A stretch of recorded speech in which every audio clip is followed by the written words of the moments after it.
A good morning, innovators all around the world. And I'm saying good morning because it's here. Good morning. Let me check. It's just past 7 o'clock a.m. on my comfortable balcony in Shenzhen, China. And I'm doing this live simultaneously on my personal profile and on the company page of Troublemaker and on the YouTube channel, and not in the group Unstoppable Innovators, what I would usually do, because I want basically everyone in the world to have access to this information, what I'm about to share. And so what happened, I got an email from a student from Nigeria asking me a couple of questions about Manufacturing Zen. Manufacturing Zen is the training which we're making, the manufacturing training at the moment. And this is a really comprehensive training. It really trains everything from market research to prototyping, and from manufacturing to certification to shipping. Basically everything what you really want to be knowledgeable about when you develop products, and when you want to do that in a safe way to avoid a lot of mistakes, which can be really, really costly. Now, enough plugging for Manufacturing Zen. So this guy reached out and he said, well, I'm a student, we have a limited budget, so I have a couple of questions about Manufacturing Zen and how to go about this. And the first question he asked was,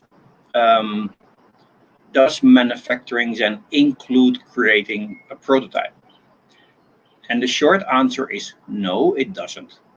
And there's always a but. So I usually answer the way, well, it depends how you look at things. So because Manufacturing Zen is new, we have a few extra bonuses which we give to it. And people can a little bit choose from those bonuses what they need. So, for example, coaching is usually a separate product, one-on-one coaching. Like group coaching is always included in Manufacturing Zen, but one-on-one coaching usually not. For a limited amount of time, one-on-one coaching is included. And on the same way, we have potential affordable access to some to some prototyping techniques here in Shenzhen. So if it comes to pass, we can support, for example, with 3D printing or with some other simple to realize prototyping techniques. Of course, like developing a custom PCB cannot be done in that format. It's just way too much work. If it would take off-the-shelf materials, if it's like you want to create a proof of concept with off-the-shelf materials, we can potentially look at this. We can discuss this together if this can be included or not. So short answer is usually not. For a time limited being, if the prototyping is fairly easy to do, maybe yes. So if you have questions about that, just reach out and ask. I mean, we're here to answer questions anyway.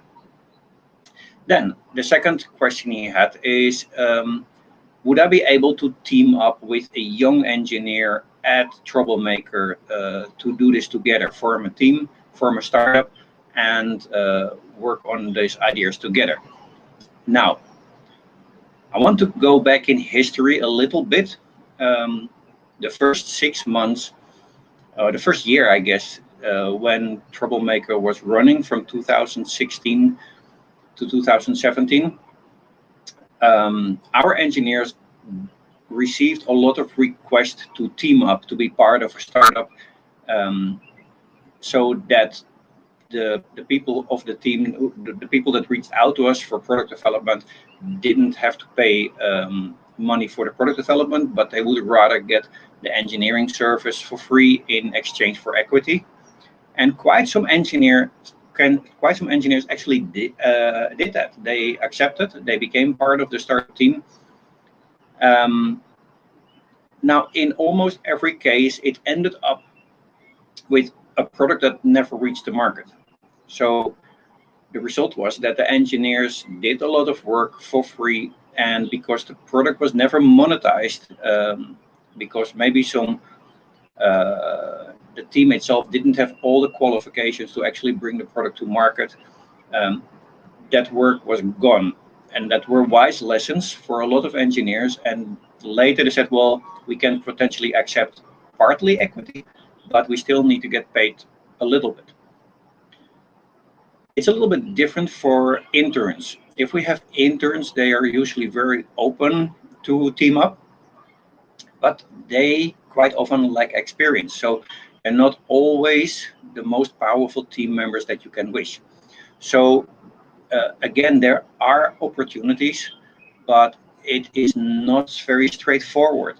Now, if you have a really good idea and you already have a really good team, and all what you need is a certain expertise of a certain engineer, and preferably one that lives and works in China, then maybe it can work. But you do really need to convince the engineers that it's worth their time. They need to eat, they need to feed a family, they need to bring children to school, or they want to just simply build their own future. They can't simply can't work continuously for startups, asking them to work for free in exchange for equity if there is very little chance that products will go to market. So if you want the help from the engineers who are connected to Troublemaker in exchange for equity, that's fine. We can ask.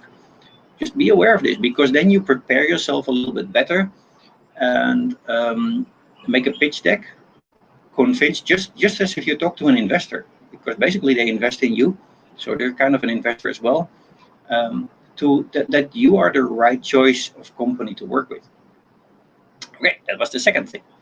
Then the third thing today, I'm really excited. Let me share my screen with you. We have Speak Up Saturday.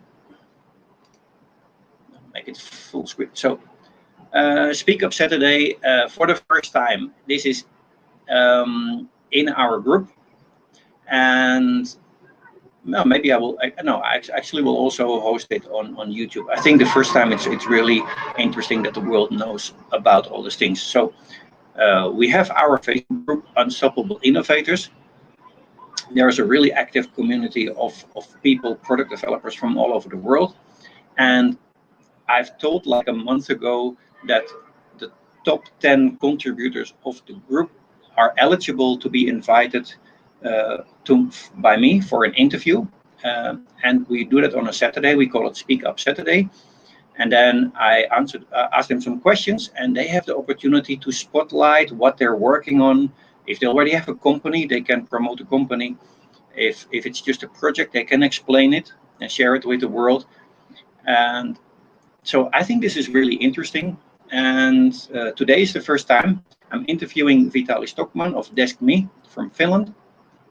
He has been with us last year in November when we did Tech Barbecue China. We organized and hosted Tech Barbecue China at our location in Huaqiangbei. And we had hundreds of people visiting, and Vitali was one of the speakers. And his startup DeskMe is kind of disrupting the market, because they're going like a few steps further than other like desk booking systems. So it's really interesting to talk with a guy. I've talked a lot with him to learn a little bit more, and decided this is a really good start of our series. So we will do this every Saturday, as long as we have enough interesting people to interview. And Vitali is the first one. Today it's 5 p.m. Hong Kong time. Now we live in China, but I'm in Hong Kong. I can basically see it from my balcony. So I say Hong Kong because it's a small island. Everybody knows that what Hong Kong time means. 5 p.m. Hong Kong time, that is noon in Finland. It is 11 a.m. in West Europe, and it's 10 a.m. in Great Britain. It is probably between 5 p.m. and 7 p.m. in Australia, depending where you are. So 5 p.m. Hong Kong time. Be there to see the very first Speak Up Saturday interview with Vitali Stockman from Finland, from DeskMe. and hope you get learn a little bit from that, and that it's going to be of value. So this is Henk Werner out. I'm really happy we did this on time, because there is some construction building starting very soon. It's every morning, but I'm earlier than them. So we had a nice moment to catch up. And let me know in the comments if you have any questions, right? Because this kind of life is kind of a one-way street, maybe especially in this early time in the morning.